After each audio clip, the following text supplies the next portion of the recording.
مجھے بڑا دکھ ہے. دکھ اس بات کا ہے یہ $60 ملین کی بات چل رہی ہے کئی سالوں سے.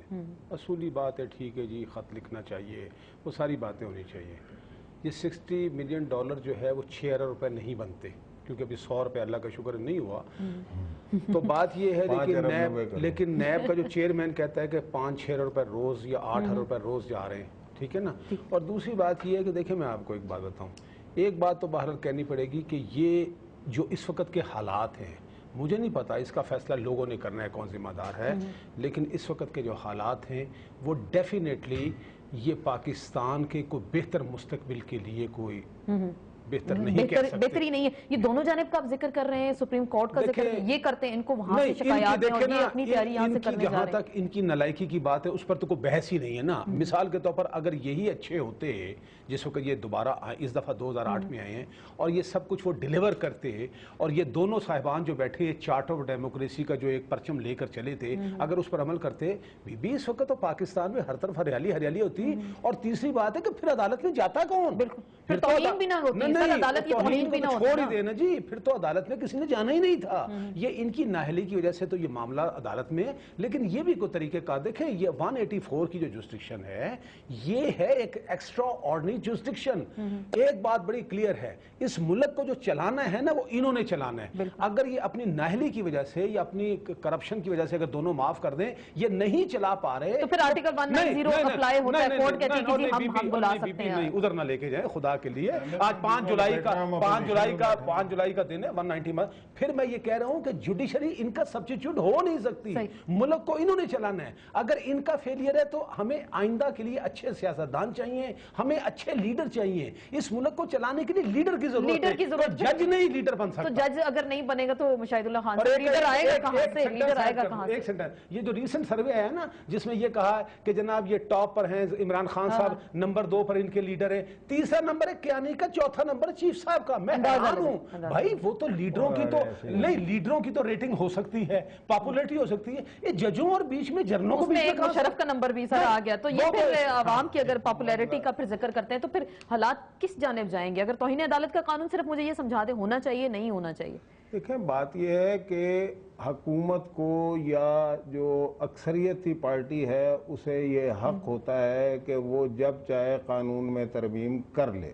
ٹھیک, اس حد تک تو میں بالکل, لیکن جس طرح کا مرضی قانون ہو پھر عدالتیں بھی اس کو دیکھ سکتی ہیں, تشریح بھی کر سکتی ہیں. عدالتیں تو ان کا تو بعد میں کام شروع ہوگا. بات یہ ہے کہ ہر کام کا ایک سلیقہ ہوتا ہے. مثلا اگر وہ یہ آئینی ترمیم لانا چاہتے ہیں توہین عدالت کی ہے جس کی بھی, اس کا طریقہ کیا ہے؟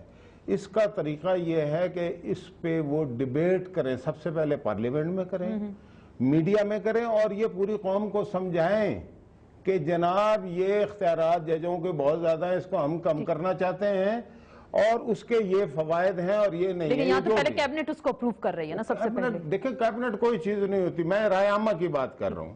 پارلیمنٹ میں جب آ جائے گا تو پھر کیبنٹ انفریکچوس ہے, پھر کیبنٹ یا کوئی اور بھی کمیٹی ومیٹی اس کی کوئی.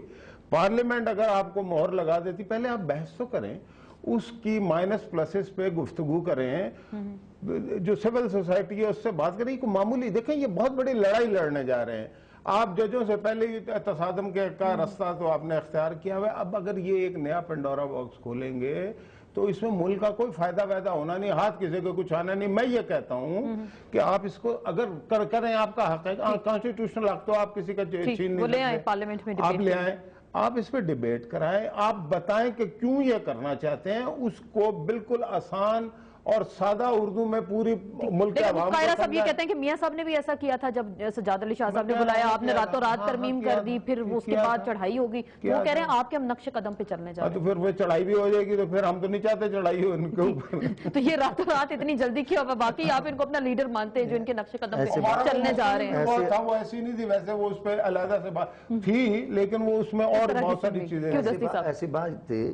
ہم نے اور کوئی رعایت ان سے نہیں مانگی. جب یہ انلیگل فیصلے آئیں گے اور جب بلا وجہ جب ایک آئین کے خلاف فیصلے آئیں گے تو پھر آپ کو ترمیم کی ضرورت آئی. نہیں, اس کے لیے دیکھو پارلیمنٹ کی ذمہ داری. اب اسپیکر کی رولنگ کو چیلنج کیا گیا, وہ ہاؤس کی, میں سمجھتا ہوں آئین کے وہ محافظ ہے, پارلیمنٹ ہے. اب پارلیمنٹ کی ہر چیز کو سپریم کورٹ میں چیلنج کیا جا رہا ہے. ان کو کبھی ہتھ کڑی لگائی جاتی ہے, اب توہین عدالت فائنل نہیں, فیصلہ نہیں ہوتا, اس کو پکڑ کے ہتھ کڑی لگا دو, چھوڑ دو, پھر اس کو ساتھ توہین عدالت کا نوٹس دے دو. یہ ایک بہت بڑا ایک مذاق چلا ہوا ہے. کسی پہ جرم ثابت نہیں ہوتا ان کو ذلیل کیا جا رہا ہے, رسوا کیا جا رہا ہے. لیکن پھر عدالت کے لامحدود اختیارات نہیں. ہم کہتے ہیں آئین کو, آئین پہ جو ہے نا کوئی توہین عدالت نہیں لگی. اگر کسی نے آئین کی پاسداری کی اس کو توہین عدالت پہ آپ رگڑا دے دو.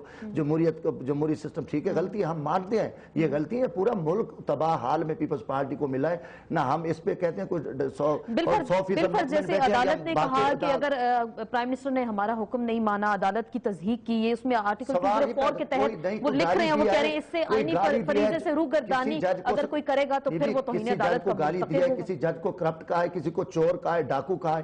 اس نے کہا ہے کہ میں آئین کے بڑے پرامن عزت احترام سے وہ 3 دفعہ سپریم کورٹ میں پیش ہوئے, نہ جھگڑا ہوا نہ لڑائی ہوئی. لیکن وہ عدالت کو توہین عدالت, انہوں نے کہا کہ بادی النظر میں ایماندار نہیں رہے. وہ کہتے رہے نا. آپ دیکھ لیں پھر ججز بھی تو کتنے کرپٹ ہیں جنہوں نے پی سی اوز کے تحت حلف اٹھایا اور پورا نظام کو تباہ کیا. عامر کو دیا جس نے پاکستان کے تباہ کیا, ان ججز کو بھی پھانسی پہ لٹکایا. جو وہ کون سے حاجی تھے, کون سے نیک تھے جو اذانیں دے رہے تھے, ان کو پکڑا گیا. یہ سارا مافیا بیٹھا ہے, چور جنرل بھی بیٹھے, اس میں سیاستدان بھی کرپٹ ہے. میں کہتا ہوں یہ تینوں کرپٹ ہیں. ابھی تک پاکستان میں کچھ سسٹم بہتر نہیں آ رہا. اگر کوئی آئے گا وہ پتہ نہیں کون ہوگا. اب سچی بات کہیں, چلے آپ کہہ رہے کہ فرشتے یہاں پہ کوئی نہیں ہے, فرشتے نہیں ہیں. پاسداری وزیر اعظم نے کیا, اس کو غلط سزا دی گئی ہے. اب پارلیمنٹ کی ذمہ داری ہے وہ اپنے سسٹم کو چلائے. یہ نہیں کہ صبح وہ پوری پارلیمنٹ کو بھی وہ ذبح کر دے. وہ اپنی آئین میں رہے, اپنی حدود میں رہے. چلے آپ اس پہ پٹیشن لے کے جا سکتے ہیں یا آپ کا آئینی حق ہے, اپیل بھی آپ کر سکتے ہیں جو کہ آپ کا آئینی حق تھا. ایگزیکٹو آرڈر قومی اسمبلی میں ڈسکس ہونا چاہیے. پارلیمنٹ میں اس پہ بحث کرے گی پاکستان پیپلز پارٹی کی حکومت. مجھے بریک لینی ہے, بریک لے لیتے ہیں. جو بحال ہوئے تھے عدلیہ, اس کو قومی اسمبلی میں ڈسکس ہونا چاہیے, اسی پہ ڈسکس ہونا چاہیے. اور وہ دستی صاحب کا کہنا ہے کہ ہر